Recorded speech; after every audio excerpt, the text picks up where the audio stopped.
This is When I Grow Up with Paul Glazby.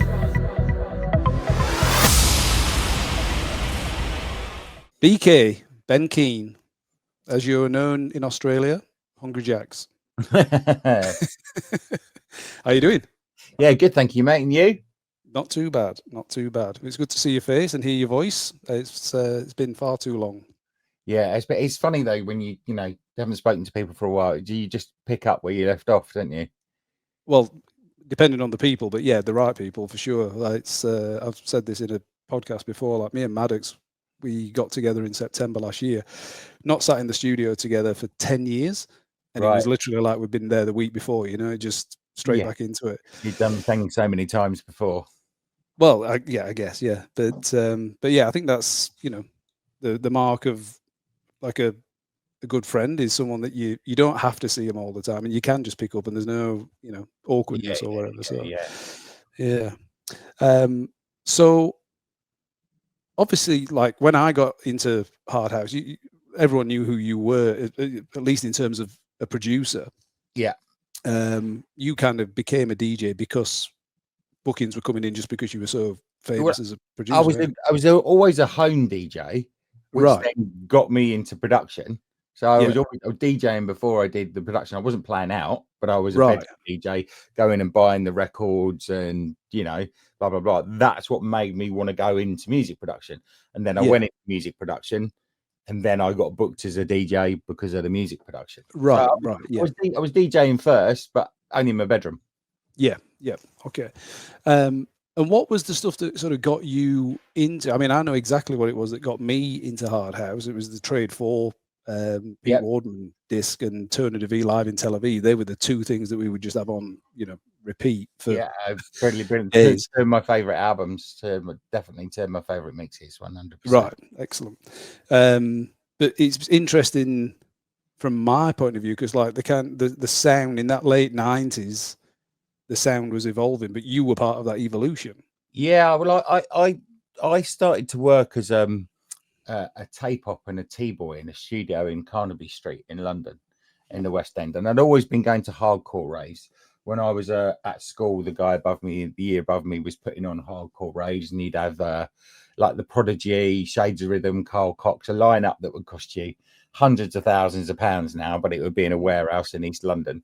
And we were always doing that stuff and doing those sort of parties. And then I went to work for the studio in Carnaby Street, and my boss there, a guy called Toby Jarvis, used to go out clubbing and stuff. And he was a gay guy, and he took me to this club called Garage at Heaven, where Mrs. Woods, Blue Peter, the Sharp Boys, Rachel Auburn, they all had residencies there on a Friday night, and it was linked to, do you remember the old React label? Yeah. With the React albums, that was their party. It was linked to that. So you'd go and they'd be playing stuff like Quench Dreams, Shinny, Age of Love, all that sort of music there. And then upstairs in the Star Bar, you'd have Rachel Auburn starting to do that, and the Sharp Boys starting to do that kind of bouncy, hard baggy kind of hard house. It was hard bag before it was hard house, wasn't it? Yeah. They used to call it. And I'd go there and I'd see these guys every week. And then one week we mixed it up a little bit. We went there on a Friday. We went to a club called Trade on the Saturday. Yep.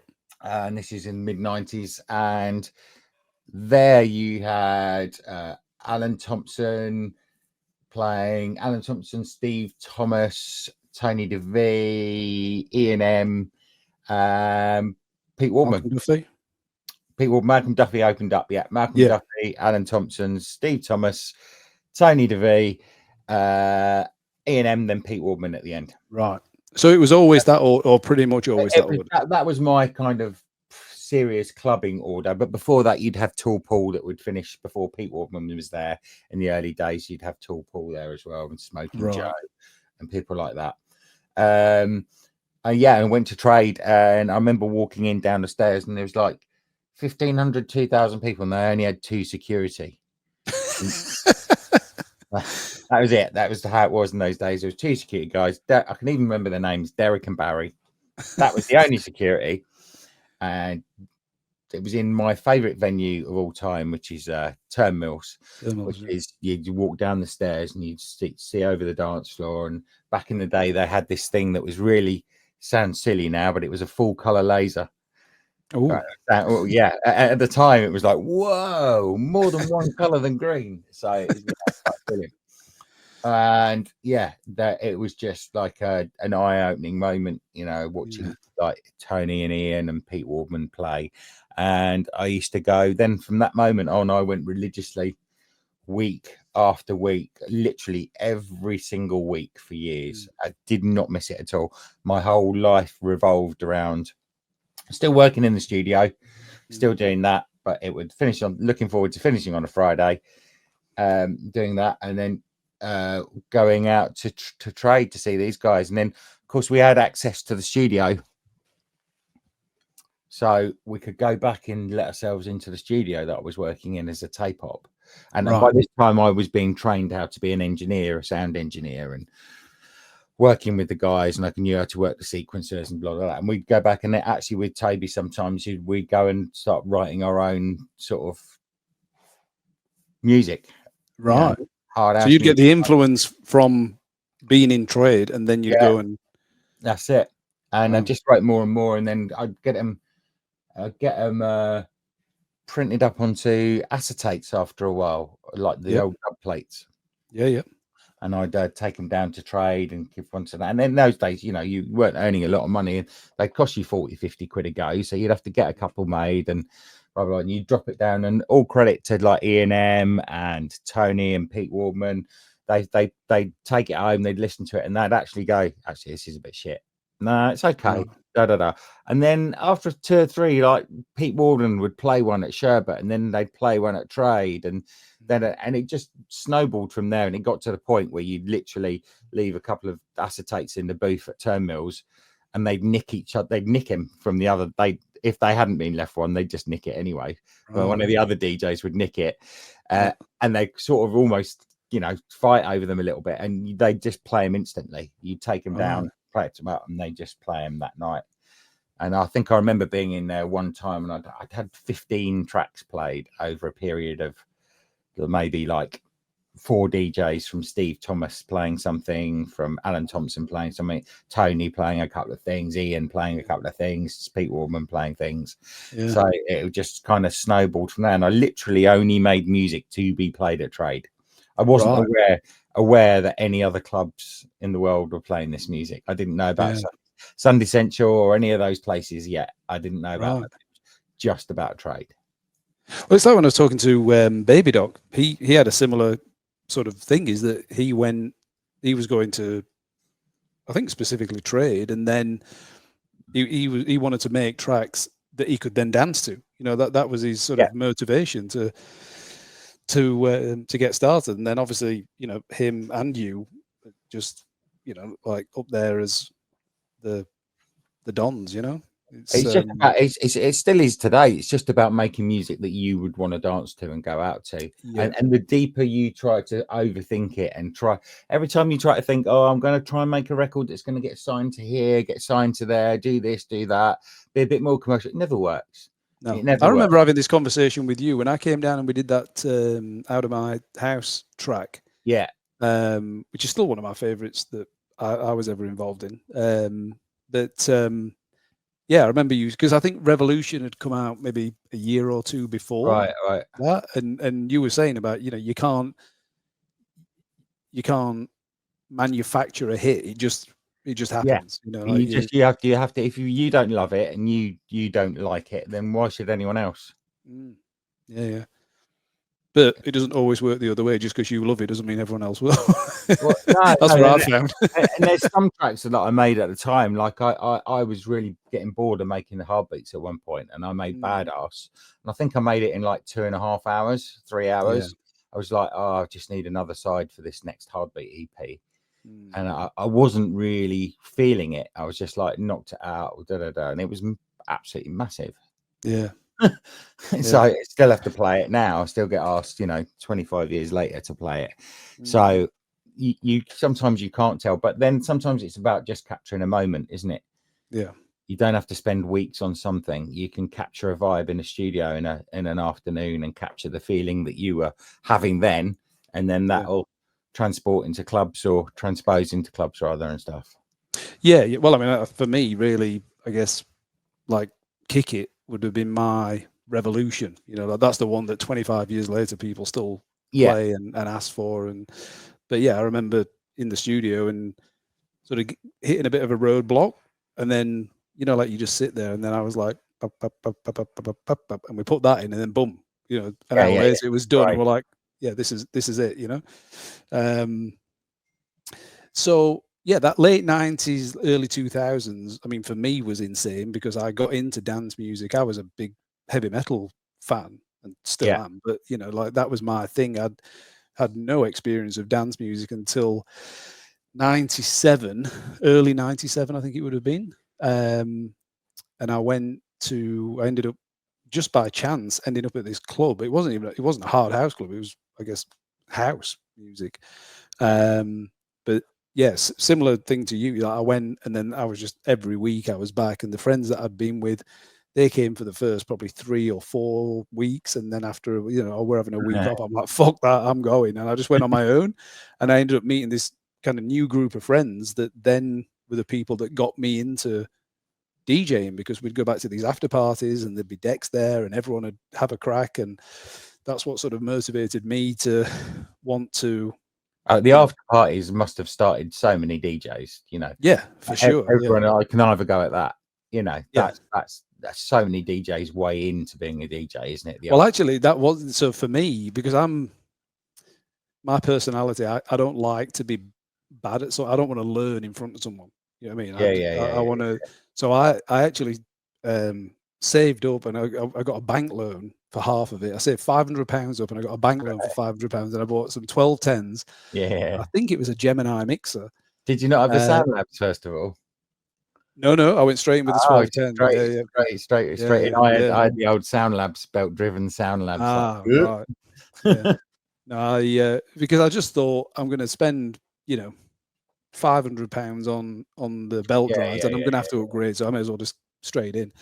But yeah, no one knew, and I was buying records in secret and just, you know, learning. And then one day at an after party, I'm like, oh, can I have a go? And I got up there and just, you know, could do it. Everyone was like, what the fuck?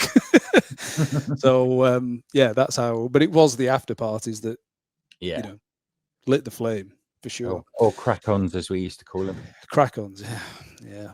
But yeah, one of my old mates, Tim. Tim Tom? Does that ring a bell to you? Yeah. So he's going to be coming on the podcast in a few weeks. But he was the guy that, you know, invited me back to the after party. And so, you know, if it wasn't for him, I don't know where I would have ended up, but he was the guy that everyone looked at and thought was going to be the next big thing, because he was amazing as a DJ. Right. Yeah. He just had like the confidence problems, you know, like, so he'd get, you know, do a couple of pills and then he'd have the confidence to do it, but obviously then it would affect how he played, you know, so he had this amazing potential. But then I just sort of came through the ranks, and then, you know, there was a sort of period of time where everyone was like, oh, actually it's Glaz that's probably going to be make it, and that's how it worked out. But yeah, if it wasn't for Tim, we wouldn't be sat here now.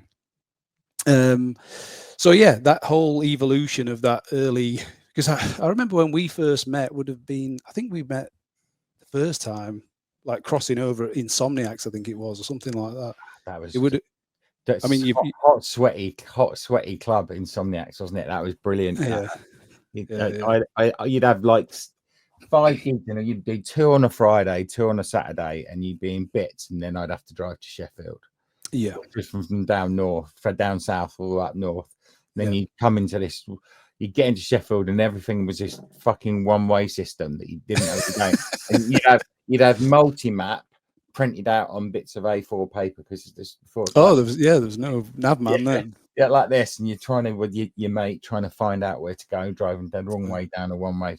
Then you go into this place, and it would be absolutely heaving at stupid o'clock in the morning. But it was also like the hottest club in the world ever, wasn't it? And you DJ by a rack of amps. Do you remember that rack of amps? It just used to like blow hot air out the back. Oh, but yeah, I think that was That was the second place, wasn't it? yes, yeah. Well, the original place was where the just daylight sweaty. Yeah, that's right. It was, yeah. But imagine what it was like for me, because that's where I started. So Right, when everyone else had done 2 gigs on a Friday and 2 gigs on a Saturday and then gone to Insomniacs, I'd just gone to bed and got up and had breakfast. Brilliant. Very civilized. And then just, I think to drive from my house to Insomniacs was about 8 minutes. Oh, fantastic. Drive down. I knew where I was going because I lived there. I didn't need the multi-map. I'd just pull up, walk in, and then thrash it for 2 hours and then go home. But then within a few weeks, then, that's when other gigs started coming in. And in fact, there's a story I wanted to, I'm sure I've remembered it right. In fact, I'll talk about it now. So you had a real bad car crash. Is that right? And you had a Volkswagen. I bought a brand new Volkswagen. It's the Volkswagen. It was like a Golf, but with a boot on it. What was it called? It was like a Bora. It was a Bora. Bora. That's it. I'd gone into a showroom to buy something else, and they had this Bora, which was a display version for it was like a display thing for 5 different shops that sold what they called dealerships, because it had every extra that Volkswagen made on it.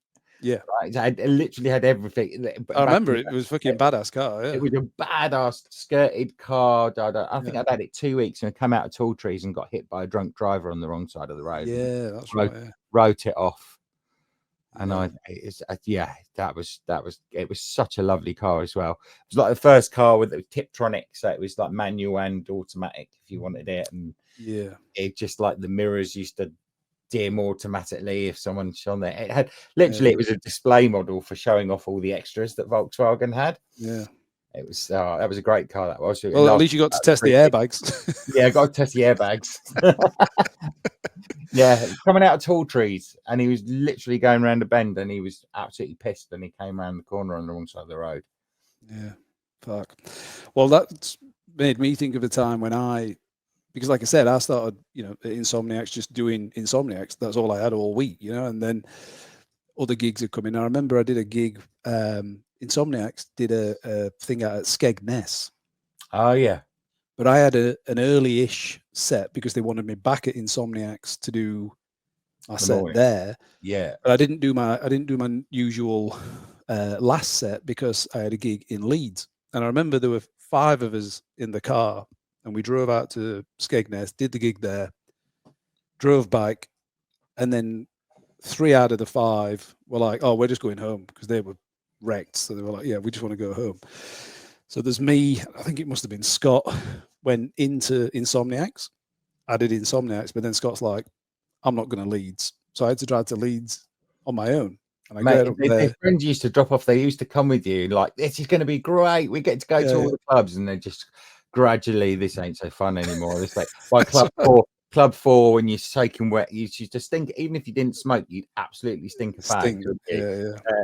And you'd blow your nose, and you'd have black club wood come out your nose. So you'd been secondary smoking for the last fucking 4 hours or whatever in all these clubs full of like 2,500, 3,000 people just chuffing away. And all your mates would drop off, wouldn't they? That's it. So I went and did this gig in Leeds, and I think I must have done a 2-hour set, and then I'm driving back, and it's like 9 o'clock Sunday morning or 10 or whatever. And do you remember where Meadow Hall is? And there used to be those big towers that they ended up blowing them up.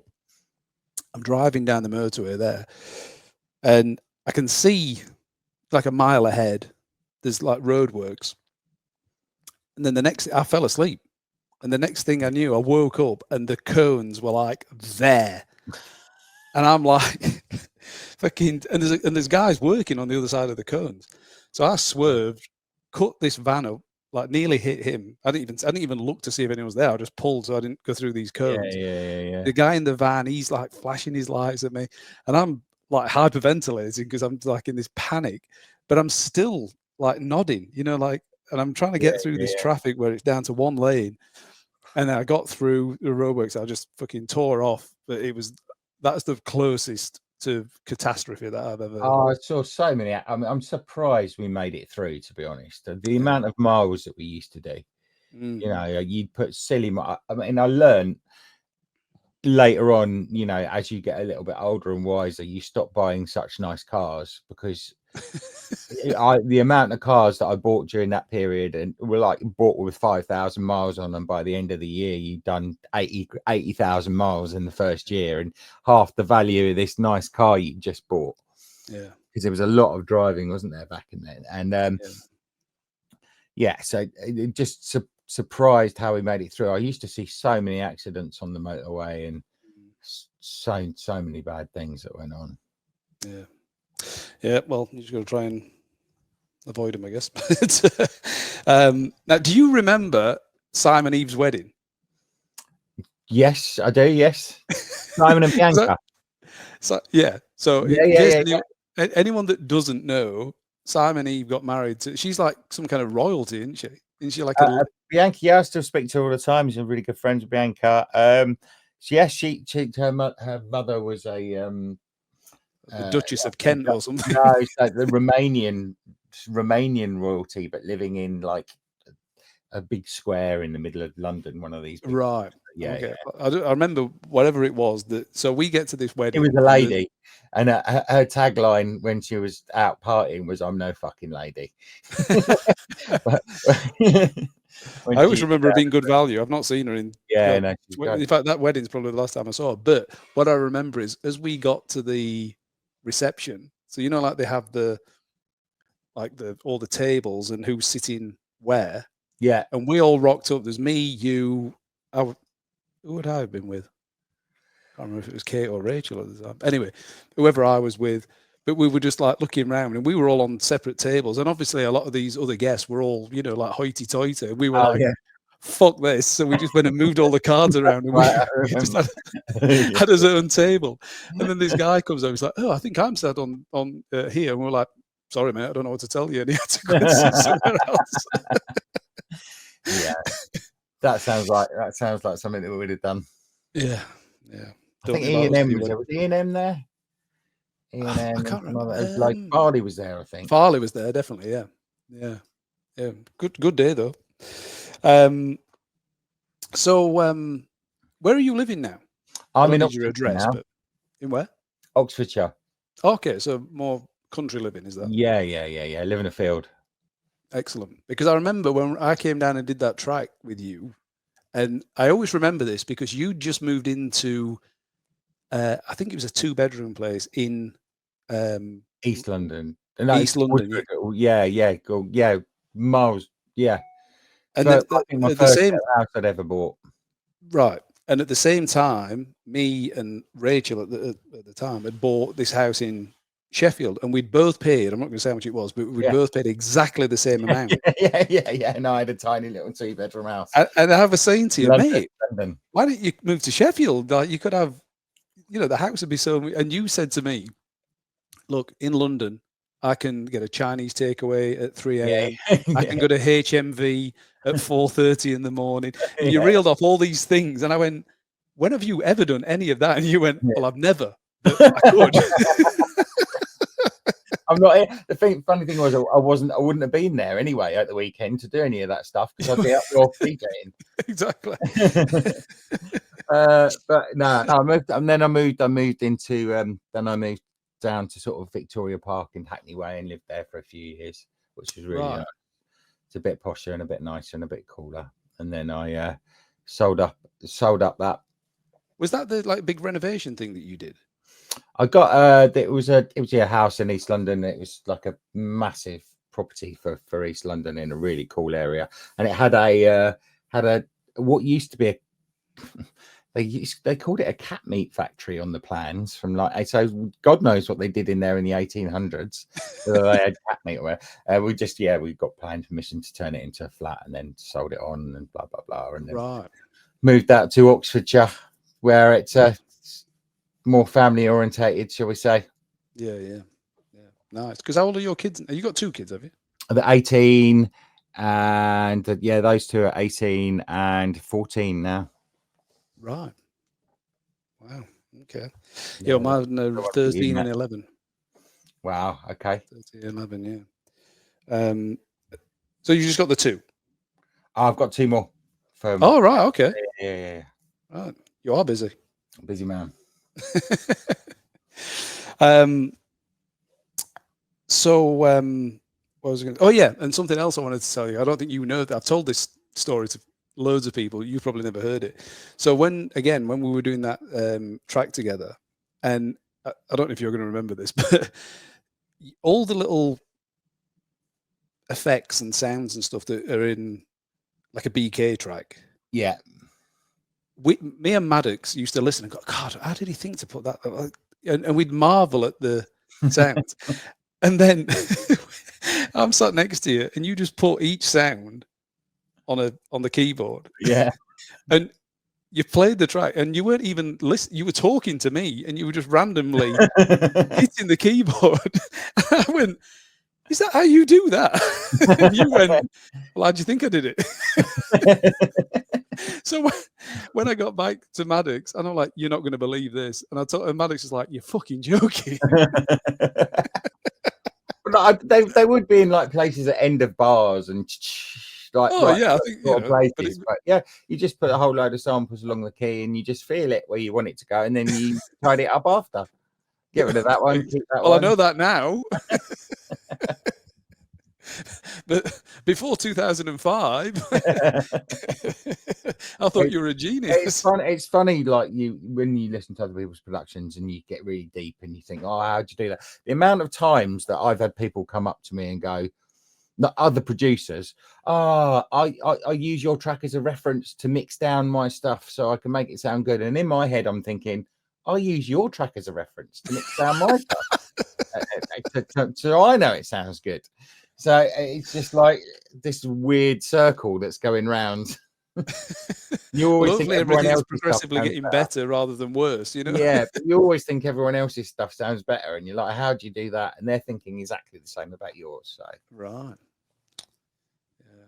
I don't think anyone listens to mine and goes, I'm going to use that as a reference point. Yeah, well, maybe they do. Yeah, 100%. Yeah.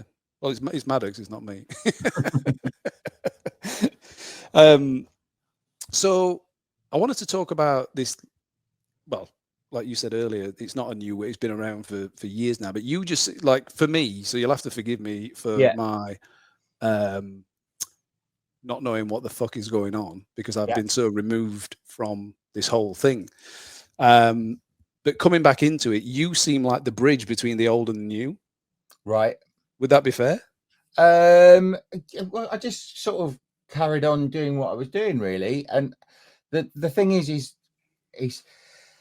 unfortunately, you get a lot of old DJs and old producers that will sit around and moan and whinge about how it was better in their day, and and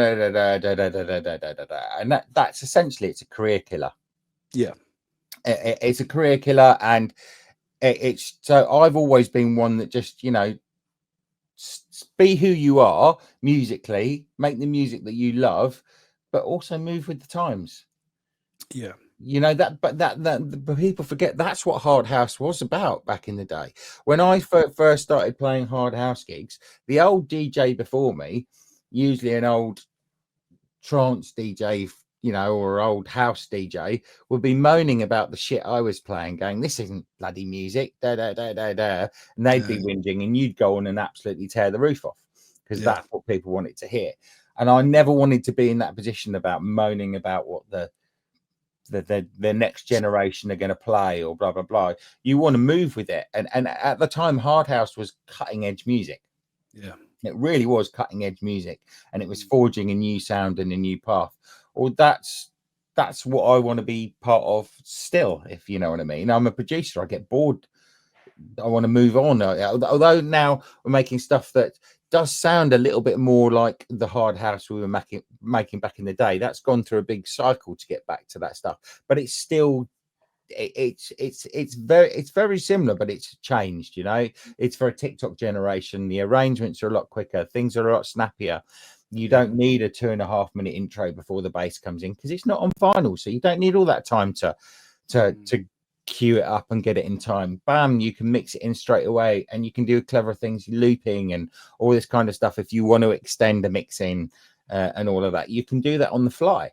So you don't need it to be arranged like the old days. It does give you a different feel on the dance floor. Like if I end up doing a vinyl set nowadays, it's a lot more of a longer kind of journey. It's a different feel. It's different, but then times have moved on, you know, and that's what you have to do to keep your interest. Well, I have to do to keep my interest alive. Yeah.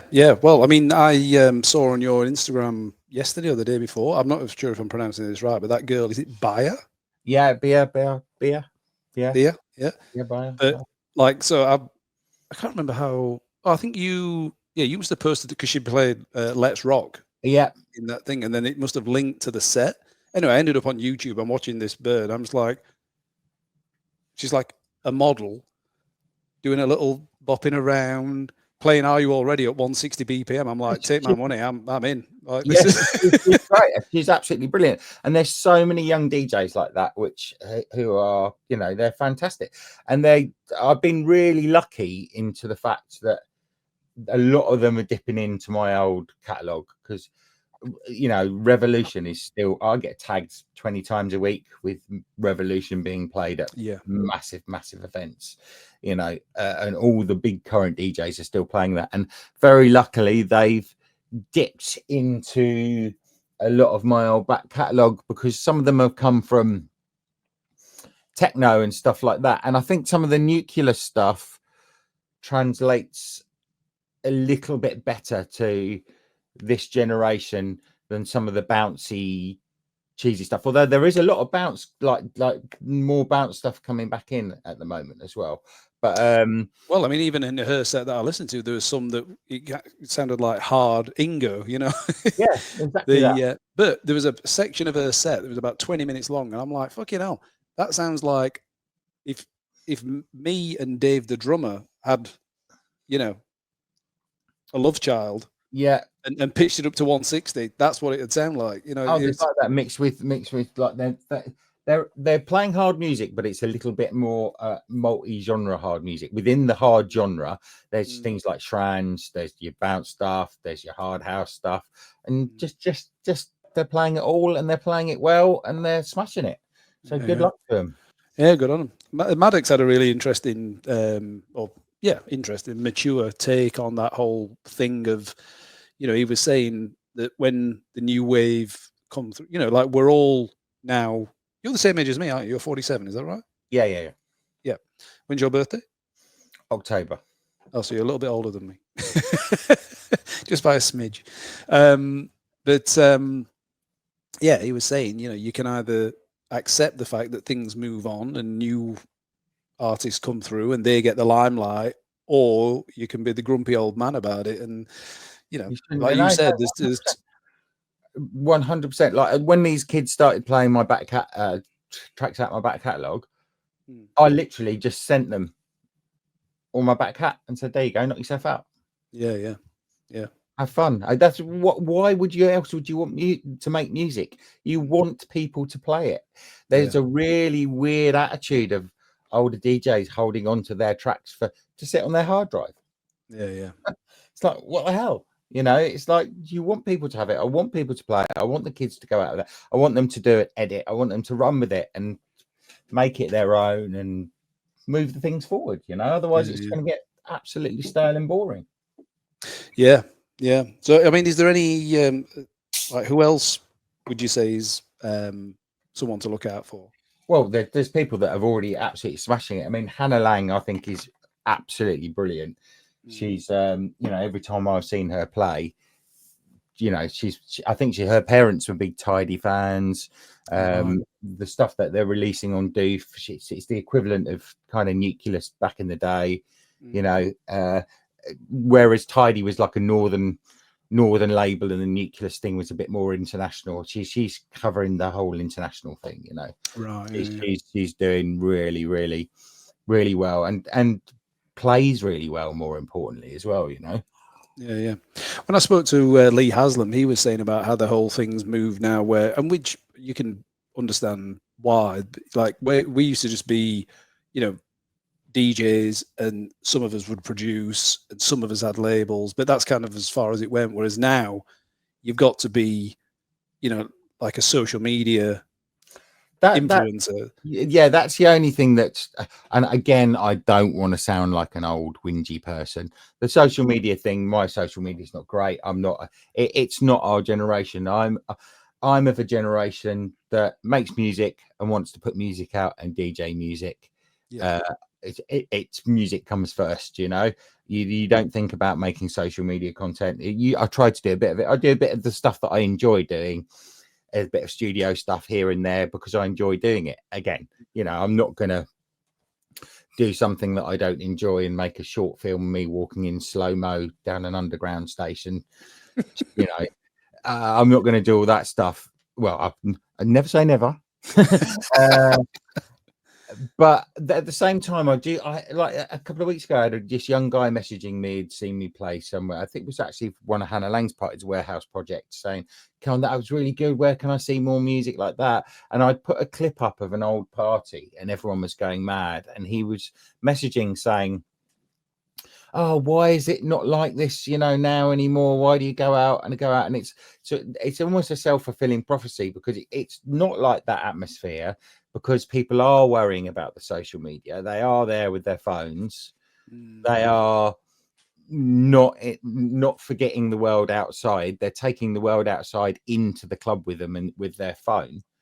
And he's saying, "But where can we have a party with that atmosphere?" And it's like, "Well, why aren't you playing at this event? Why aren't you playing at that event?" And I'm like, "Well, my social media is not big enough to be doing these sort of events, and the atmosphere is not the same as that clip I put up." Is because people are, DJs are sometimes going and playing tracks for social media content rather than for what's needed on the dance floor at the time and to make people dance.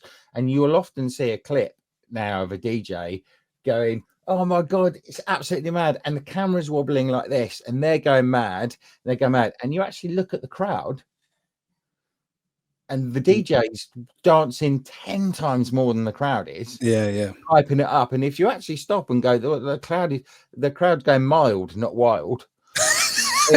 And they're sort of just standing there like that while the DJ's doing that. And you think, that's not what it's about, And I talked about Hannah before. She'll be playing. She'll have that cool DJ demeanor of just actually working on the decks and doing it. The crowd's going absolutely nuts, Well, that was that was the thing that was weird for me back in the day, where like I'd come through watching Steve Thomas, Tony DeVee, E&M, and those guys, you'd be lucky if they even looked up. But then as my career took off, you got the Tidy Boys, you got Lisa Lashes, were more performative. And I used to sit and I'd be like, and people would come up to me, dance, smile. I'm like, you're going to DJ. To me, smile. But another thing I find bizarre, and again, it's obviously this whole social media sort of thing, and fair play to him, but one of the biggest people in the hard house scene stands in his dressing gown and eats Weetabix while he's playing other people's tracks. It's not just hard house, he's fish, and he's like he's actually a really nice guy. And I'm sure, I've done some bits with him, done some stuff with him, and he's literally a music fan living his best life, living the dream. Yeah, I mean, I remember someone tagged me in because he played one of my tracks. It came out on Nucleus, actually, that You Won't Last, that I did fucking 2002 or something. And he played that on his thing. And I remember, but like I saw it, and I'm like, oh, there's this guy in his bedroom, I mean, the thing is, he's a really good DJ. He knows how to DJ. He's got a vast music knowledge. He's a really nice guy. He's definitely talented. But what I mean is the way that he's like sort of, like got into the position that he's in is just insane. You know, like it's completely through social media. Yeah. You can skip all the stuff that we did back in the day of slogging and learning your trade by going around smaller clubs to bigger clubs and blah blah blah. You can literally skip all that nowadays and go straight in, which is great. It's just a different way of getting there and doing it, you know. Yeah, And yeah. good luck to him. Yeah, definitely. Yeah, yeah. You Well, I mean, you do find it's like, you know, so a lot of these DJs would have been playing before they hit the social media. They would have been playing a lot of years in shit clubs. And doing exactly what we did, you know, and they've just hit on something with the social media. Yeah. All right, mate. We've got a few. Well, I say a few. We've got fucking loads of questions here. You've outstripped everybody else about 5-1 in terms of people wanting questions answered. So a lot of people ask the similar question. So if I don't ask your question, it's getting answered under someone else's name. So Charlie. He said, when was your made it moment? When did you sort of think, you know, I've cracked it? I was so probably there's two times. Probably the first time Tony ever played one of my tracks at Trade, Tony DeVee. Yep. That's all I wanted. And I was standing in the crowd and he played a something I'd done. I think it was an old Sister Suck thing I used to do and stuff under Sister Suck on Friction Burns, and then he put it on the Tel Aviv album. But it was also once when I was walking down the street in central London and a car went past and it had one of my tunes playing out really loud. And then the voiceover came on. It was on Kiss FM, and it was like a Tuesday or a Wednesday afternoon. Right. And it was Kiss FM. And what happened is back in the day, they used to have the specialist DJs used to pick a track. One specialist DJ a week used to pick a track to go into the daytime playlist of Kiss for the week. And it's Tony DeVee, and he picked "Come On Baby," an old Razor Babes thing I did. Yeah. And he picked that, and that was the track of the week, and it was being played in Kiss. At that time in London, you'd be out and about, and everyone used to have Kiss on in the radio, in the car. It was a hot summer, and I probably heard it 2 or 3 times that week coming out of people's cars and whatnot as you're walking through, you know, sort of central London. I thought, yeah, okay, this is getting better. But you never actually think, wow, I've made it. You know, that's it. Because you're always wanting to make a better track and good music. I just like to make good new music. I'm happy every time I get a track that's finished that's people are playing, you know? Yeah. That Nasty that you sent me last week, I've been when I've been having a mix, I've primo that one. Yeah, so that's that kind of mod, just like the stuff I used to play at Riot. Right, yeah. So it was the mixture of sort of all that techno, because the club we used to do Riot at the end. It's also the same name as our label we've had for years. It was a Sunday afternoon gig, and you probably played say 3-4 gigs before you got there over the weekend, and you kind of had your own box for Riot because it was that really good sound system called Thunder Ridge. I played there once or twice, I think. Yeah, and techno just sounded amazing on it. So we started to play. You'd have an extra box, and it was almost like your Riot box, which would be a mixture of techno and hard house and UK techno, and then some of the European techno that was coming out like that. And you'd play a lot of that stuff. There was obviously like your Dave the Drummer stuff, but there was also like all the European stuff that was coming out as well that we were playing loads of. And yeah, that's that kind of vibe, that kind of almost, I think they kind of call it hard groove now. Okay. It was definitely it was techno with a rolling bass line and stepping into a little bit of hard housey at the same time, if you know what I mean. Speaking of Dave the Drummer, have I sent you? He's remixed my old track PH4. Have I sent you that? Oh, right. I don't know if you have. No, I haven't. Remind me. I will. It's fucking awesome. Charlie also asked, what work are you most proud of? It's usually the last thing you've done. Yeah. They sometimes do so much, like when that DJ was playing Let's Rock the other day, I had to Shazam it because I knew I'd done it, but I couldn't remember which one it was. You're not just listening for the vocal. Yeah. It was like, hold on a minute, was that? I just couldn't remember. So I had to Shazam it. So it gets to that point after a while. Yeah, It's usually the last thing you've done, but I think obviously the most popular is Revelation. It's still being hammered today as much as it was back in the day. What do you think it is about that track that makes it like? I mean, it was massive at the time, and still is. It's just never gone away. No, it's crazy. It's never really. I mean, it's a good track. I'm not, but it's just, everything that we do is just a combination of, I think it translates something about it that translates. So it works in the club and it works in the big room. And now a lot of parties, there's a lot less clubs than there were. It's mostly big rooms. Yeah. So you have to take on board that your stuff will be big, like you like the way you arrange and the way you do things nowadays is you take on board that it might be being played in a big room. So you need that reaction. You need it to be shorter. You need it not to be drawn out. You're entertaining to 5,000 people, right, as well as making them dance. But there's an entertainment part to it as well, as opposed to an underground club for 708,000 people where it's heads down dancing. You can take them on a bit of a journey. They're looking for cheer moments in that, and because of the way the riff comes in and all of that, it does that. I think gives that suspense in the breakdown.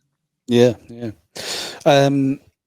Luke Morris says, where do you see the hard house scene in 10 years? Probably going back to how it sounded 20 years from that point. Yeah. That's my sweet spot. Yeah. I mean, probably in 10 years' time, it'll be bubbling. It'll be there, but it won't be as massive as it is now. Again, just like it was the first time around. Everything goes in cycles, and it'll just.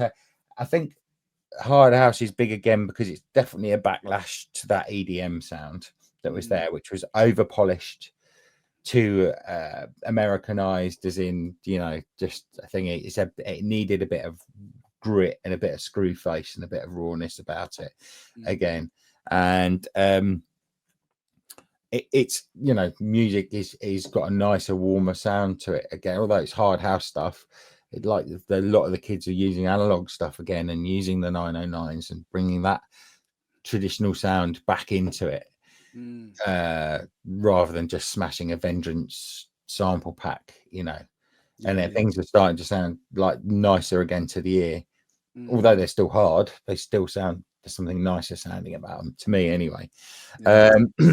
So who knows? It's impossible to predict. It's really impossible to predict. But it'll probably be halfway in between the next 20-year cycle. Yeah. You've kind of touched on this already. Ross Musgrove said the best place as a clubber and as a DJ. Trade. Yeah, I thought you were going to say Trade is where I went as a clubber, and then I never really asked to DJ there. Everyone wanted to DJ there, and it got to the point where I was having so many things played. I think they did a New Year's Eve party somewhere. I can't quite remember the details. Like those days, it was a proper blur back in those days. And I think it was like Astoria or somewhere like that in London. And they'd said some of the other DJs on, I've got so many gigs, it's New Year's Eve. Will you bring your records just in case someone can't make it? Steve or Ian or Tony or Pete. I can't remember exactly who it was that was going to be late. And I got there and they said, no, it's all right. You're not going to DJ. Everyone's going to be on time. So I got proper stuck in. Absolutely proper stuck in. And then they went, oh, by the way, blah, blah's not coming. Can you play? Oh, God. Oh, for fuck's sake. So I went on. I was literally one eye, like this. Yeah. Trying to focus. And the only reason I know what records I played because everything was in the wrong covers the next day. But then they asked me to come back that next day and do Sunday morning. And then I was there for years after that. And I still play from now, 20 years later. So that was the best club to play at. because you could play weekly and you could break a record, if that makes sense. You can't really do that so much anymore.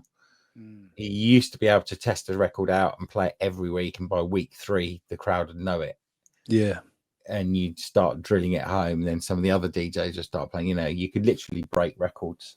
Yeah. But yeah, that was definitely the best place. You know, absolutely crazy vibe in there, crazy place. Yeah, well, I never went to trade. I played Turnmills once. And I always remember thinking, while I was playing, Steve Thomas surely couldn't even see the crowd, because I'm 6 foot. Because it's Tall Paul's club, wasn't it? Tall Paul put the decks up for it's Tall Paul's dad, or because Tall Paul's like 7 foot tall or whatever he is. He's really tall. So the decks consequently in there were like really high up for everyone. Right. But there was just that viewing panel thing at the top, wasn't there? The viewing panel, well, for Paul, he'd have been fine. Right, because I remember I could just kind of see through it, but as I'm playing, I was just imagining Steve Thomas there, thinking like he need a little stool or something. That's right, yeah. DJ Fabian from Brazil says, "What do you think to people calling Revolution techno?" I don't care what they call it. No, that's what I like you can call it speed garage if you what you like. I'm just happy that people like it and they're playing it and all that stuff. So yeah, Ian M says that there's no such thing as hard house. He still calls it techno. Yeah, well, that's what it was. It was called techno when I very first started playing, like going out. The club was called Garage, believe it or not. That's before garage music. It was called Garage, but they were playing stuff like, you know, Age of Love and all shinny that I talked about, Quench Dreams and all of that. It was called, people used to call it techno then. Whether that's real techno or not techno, I don't know. But it didn't have these terms that split it up. So it's just, I just call it hard music. Yeah. Christoph said, "Do you plan to release any more hard house albums?" Never say never. Never say never. Good answer. Never say never. I've been talking about doing a project again, maybe another collaborations project at some point, but we'll never say never. We'll see what happens. Excellent. Again, you've kind of answered this. Fiona said, "What was the track or event that switched you from rave to hard house?" Well, that would have been Turnmills. That would have been the Turnmills and Garage, Heaven at Garage. Yeah, going to those places, going out on that scene in the 90s. Do you have any plans to go to Argentina? I'd love to go to Argentina if you want to have me, but there's nothing in the diary at the minute. I'll get in touch with I'm probably saying this wrong, but Facundo. See if we can get it sorted out for you.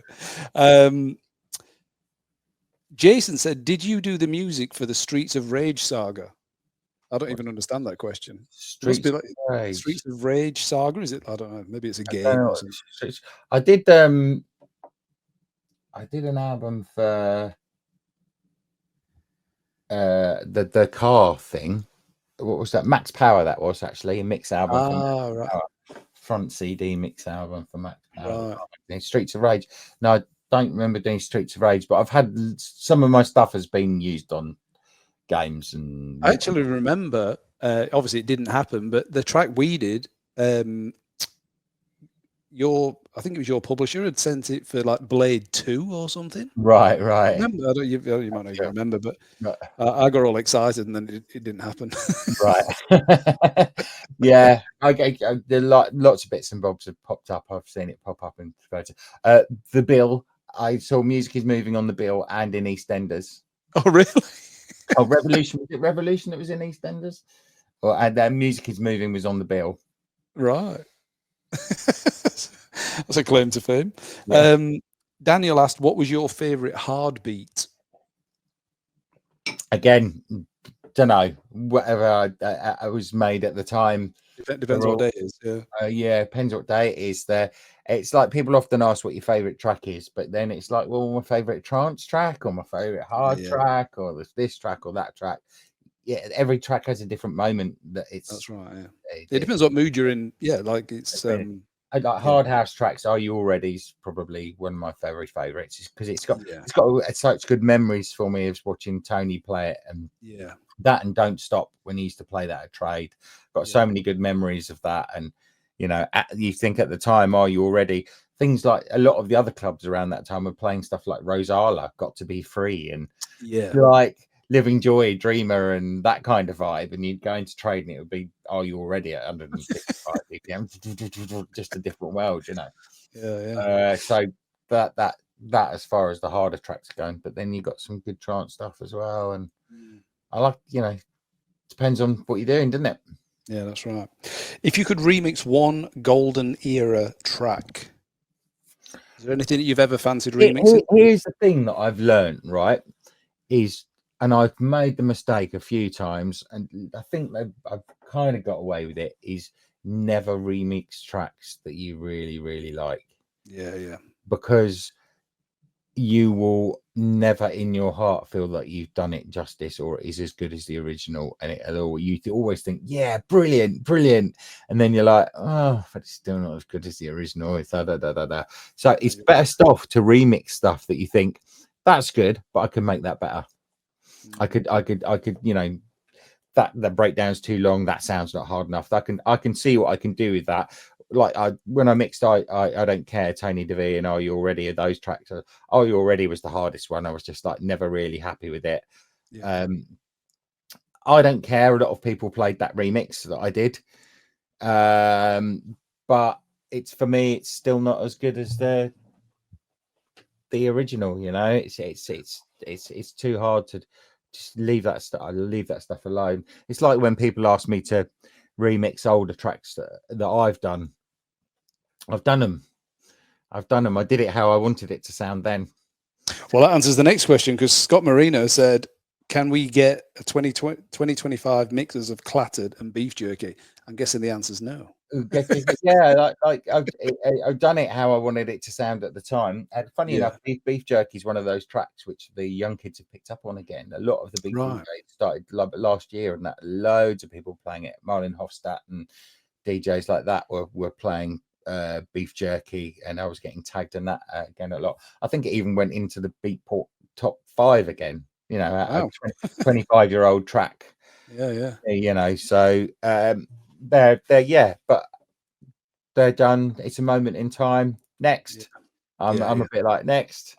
Yeah, like there's some things you could probably go back and redo, and you do every now and again. But Revolution was redone on Alan Fitzpatrick's label a few years back with some techno mixes and some different mixes, because it was time for an update.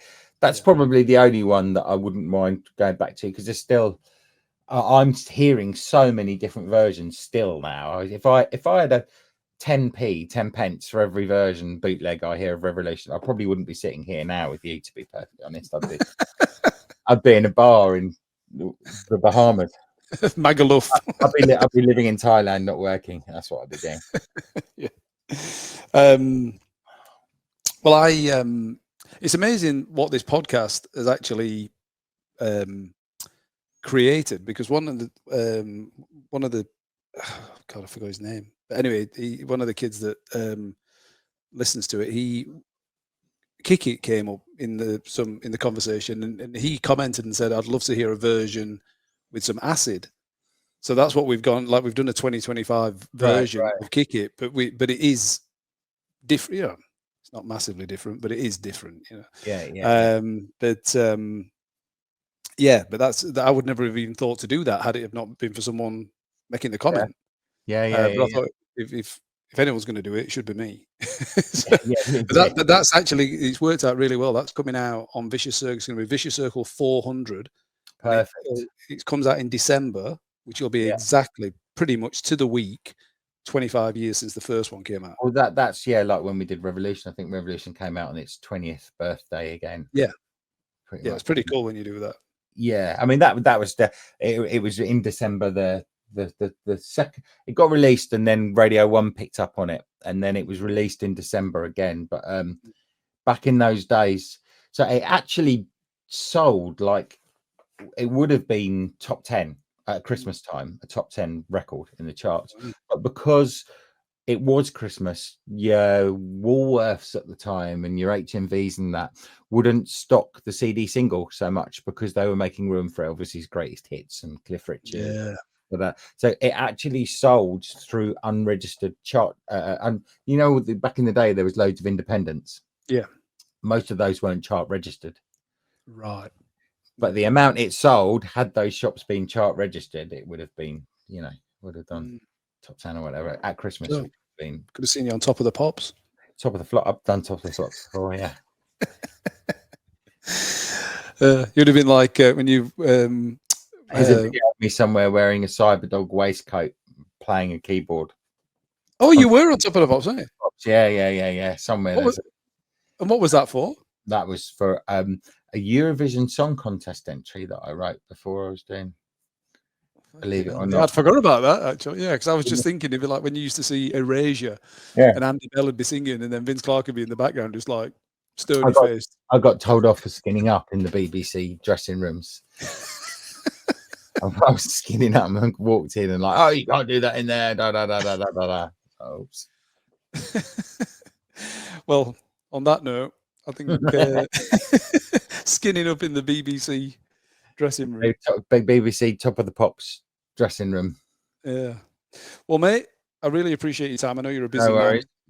You've got 2 more kids than I thought you had, so you're even busier than I thought you were. But yeah, thanks for coming on, and thanks for everything that you've done and continue to do. I mean, the scene certainly wouldn't be what it is, without you in it. So I think everybody owes you a debt of gratitude for the last 25, 30 years. And yeah, by the sounds of it, you're still going to be around.